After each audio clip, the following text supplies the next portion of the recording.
Om Swastiastu.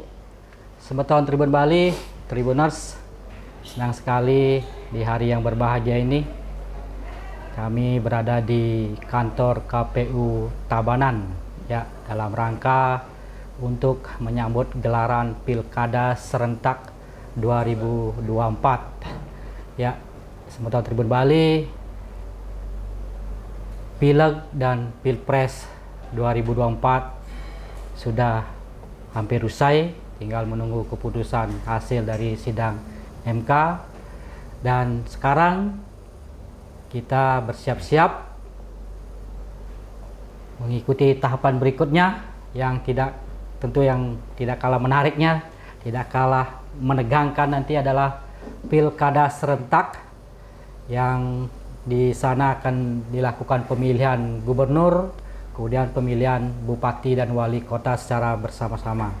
Nah, pada kesempatan ini saya sudah bersama dengan Ketua KPU Tabanan, Bapak Iwayan Switro. Swastiastu, Pak. Swastiastu. Punapi gatro niki. Cik. Ya, kita akan membahas bagaimana pelaksanaan pemilu 2024, pemilihan legislatif, pemilihan presiden di Tabanan, dan bagaimana pula persiapan KPU Tabanan untuk menatap perhelatan berikutnya ini Pilkada 2024. Baik, Pak Ketua, pemilu 2024, pemilihan legislatif dan Pilpres ini sudah hampir tuntas. Kira-kira seperti apa secara overall, secara garis besarnya pelaksanaan pemilihan presiden dan pemilihan legislatif 2024 yang berlangsung di Tabanan kemarin, Pak? Untuk pelaksanaan pemilu kemarin 2024, pemilihan presiden dan lainnya secara umum di Tabanan berjalan dengan baik. Meskipun ada beberapa tantangan-tantangan, karena saya lihat kan artinya kalau permasalahan kan mungkin hampir tidak ada, yang ada kan tantangan seperti itu.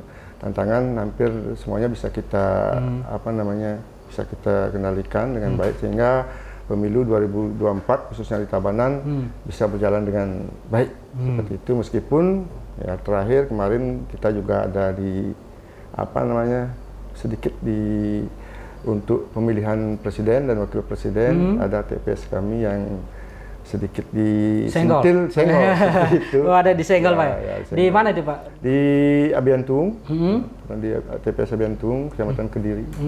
Tapi kami yakin itu tidak tidak begitu signifikan, tidak permasalahan, tidak mengurangi sampai merubah perolehan hasil seperti itu. Dan menarik juga bahwa pelaksanaan pemilu kemarin itu prosesnya sudah berjalan, dan Bapak sebagai Ketua KPU dan juga jajaran yang lain itu baru dilantik di pertengahan ya, di November 2023. Nah, itu gimana? Apakah juga menjadi tantangan tersendiri? Bagaimana ini sudah jalan proses, Bapak baru masuk sebagai di periode yang baru? Ya, itu tentunya memang sebagai tantangan tersendiri lah bagi kami ya, bahwa artinya sebelumnya kami juga sudah yakin dan sudah membayangkan itu akan memang harus kita lakukan. Kita masuk di dalam tahapan yang sudah berjalan, ya barang tentu kita sudah tidak ada kesempatan lagi untuk belajar seperti itu. Berarti langsung kita gas, langsung tancap gas, langsung lari kencang ya. Kan hanya jalan, langsung terjal, langsung lari. Tidak ada lagi merangkak, ada lagi jalan, ya langsung lari, Pak ya. Itulah kondisi kita. Tapi astungkare bahwa bisa terlewati, Pak ya.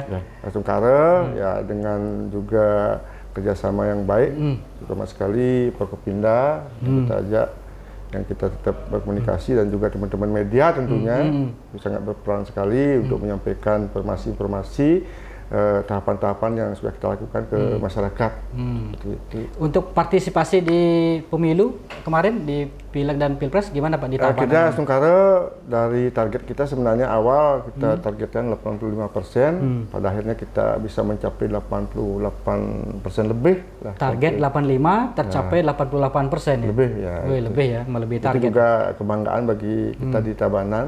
Ya, tentunya juga bahwa peran serta daripada di samping generasi muda, peran serta daripada media tentunya sangat membantu kami dalam hal itu, sehingga partisipasi bisa kita dari target bisa kita lampaui dari target yang sudah kita targetkan. Iya. Oke, di pemilu sudah sukses, partisipasinya berjalan baik, berjalan damai, meskipun ada sedikit senggolan ya di salah satu TPS terkait pilpres. Nah sekarang untuk tahapan pilkada ini sudah di depan mata ini dan beririsan rasanya antara proses pemilu dan persiapan untuk tahapan pilkada ini. Nah kemarin untuk partisipasi kan sudah bisa mencapai melebihi target Pak. Kalau untuk pilkada nanti targetnya seperti apa ini kira-kira untuk partisipan pemilih ini di Tabanan Pak untuk pilkada ini? Rasanya kalau feeling saya sih harusnya lebih tinggi lagi Pak, karena secara emosional biasanya pilkada itu lebih kuat bagi masyarakat setempat. Kalau kita sih tidak terlalu muluk-muluk juga sih. Kayak kemarin meskipun kita yakin akan artinya partisipasi kita tinggi pada pemilu, tapi kita tidak mau muluk juga bahwa kita kemarin hanya mendapatkan 85. Kalau kita untuk pilkada ya minimal kita targetkan 87 lah. 87% ya. Targetnya 87% ya. Ya, mudah-mudahan bisa melebihi. Langkah-langkah apa yang dilakukan dari KPU untuk bisa menggenjot lagi tingkat partisipan pemilih ini Pak? Ya karena untuk kita di Tabanan pemilih kita dominan di generasi muda, tentunya kita pasti akan lebih banyak masuk ke generasi muda, juga melibatkan generasi muda untuk ikut berpartisipasi, misalnya sebagai duta demokrasi seperti itu. Kita juga ada membentuk duta demokrasi itu ya. Ya seperti apa itu duta demokrasi itu Pak? Ya itu sebenarnya peran serta daripada generasi muda yang peduli dan memang mau ikut untuk kita ajak di perhelatan pemilu di Tabanan ini. Untuk ikut mensosialisasikan pilkada ini khususnya Pak ya? Ya, khususnya kita rekrut di generasi muda karena untuk sosialisasi di generasi muda lebih layak kayaknya lebih mengenal nanti kalau generasi muda sendiri yang turun langsung ya. Karena sekarang zamannya sudah berbeda Pak ya, sudah berubah ya, generasi muda yang memegang peranan penting ya. Oke Pak, untuk sekarang ini untuk persiapan pilkada sendiri seperti apa yang sudah direncanakan atau jadwal terdekat ini dari KPU sendiri Pak? Untuk jadwal kita sebenarnya kan masih baru yang pertama kita kemarin sudah mengumumkan persyaratan calon perseorangan. Pasangan calon bupati dan wakil bupati. Dan selanjutnya kita sudah persiapan untuk perekrutan badan ad hoc, PPK dan PPS. Karena untuk badan ad hoc, PPK dan PPS untuk pemilihan bupati dan wakil bupati, gubernur dan wakil gubernur ini kita sudah dipastikan akan rekrut ulang. Rekrut ulang ya. Jadi bukan lagi yang di pemilu kemarin ya Pak ya. Nah untuk perseorang itu pendaftarannya dimulai kapan Pak? Nah untuk pendaftaran itu dimulai tanggal 5 Mei ini sudah. Kira-kira kalau menurut Bapak di Tabanan ada nggak yang akan mendaftar perseorangan ini Pak? Kalau kami kan tidak berani juga ya seperti itu, tapi tetap kami artinya melihat bahwa peluang itu masih kita tetap ada seperti itu. Jadi dibuka dari 5 Mei sampai kemana? Lupa juga saya gini ya. Ya lupa gitu. Ya. Nah untuk daftar pemilih tetap nanti DPT apakah akan ada update lagi, mungkin ada perubahan lagi Pak dengan dari pemilu kemarin ke pilkada nanti? Ya untuk pemilih, ini kita kan masih menunggu DP4 dari Kementerian Dalam Negeri. Nah itu tentunya kita akan sandingkan dulu dengan Disub Capil karena kita belum punya badan ad hoc. Kita sandingkan dulu sampai terbentuknya nanti badan ad hoc. Itu akan kami turunkan untuk kita data kembali. Ada pemutahiran data gitu Pak. Kita mutakhirkan lagi. Oke Pak, mungkin nanti tantangan untuk di pilkada ini seperti apa Pak? Ini kan gawean daerah ini. Sekali lagi bahwa ini tentu emosional pemilih pastinya akan lebih tinggi dibanding mungkin dengan pilpres seperti itu Pak. Kira-kira kalau kita sih melihat bahwa kalau dari segi tugas pekerjaan ya, dari segi pekerjaan mungkin akan sedikit lebih mudah, akan tetapi yang lebih beratnya adalah tanggung jawab karena ini perhelatannya memang nanti tertuju ke kita di kabupaten kan gitu. Nah, mungkin langkah-langkah yang bisa kita ambil nantinya ya lebih banyak konsolidasi, komunikasi dan koordinasi ke internal maupun ke eksternal kan, ke dalam dan keluar, terutama sekali kepada pemerintah daerah, pada Forkopimda lah secara. Terakhir Pak, harapan dan imbauan dari KPU Tabanan kepada masyarakat terkait pelaksanaan Pilkada 2004 nanti ini Pak.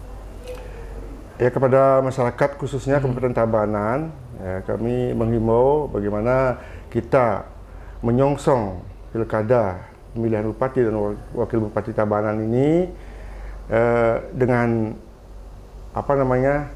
tetap mengedepankan rasa persatuan dan kesatuan kita di Tabanan, karena ini adalah perhelatan 5 tahun sekali adalah untuk memilih pemimpin selama 5 tahun yang akan memimpin kita di Tabanan seperti itu. Dan mari gunakan hak pilih kita, terutama sekali yang sudah memiliki pilih, jangan sampai golput. Ya, mungkin itu harapan kami dari KPU. Oke, Tribuners, sebentar Tribun Bali, itulah perbincangan kami hari ini dengan Ketua KPU Tabanan, Bapak Wayan Suwitro. Tentu kita semua berharap bahwa Pilkada 2024 akan berjalan dengan damai, tidak ada permasalahan, tidak ada gejolak. Dan tentu kita juga berharap seluruh warga yang mempunyai hak pilih untuk bisa menggunakan hak pilihnya. Demikian Tribuners, sementara Tribun Bali, terima kasih. Saya akhiri dengan Paramo Santi. Om Santi Santi Santi Om.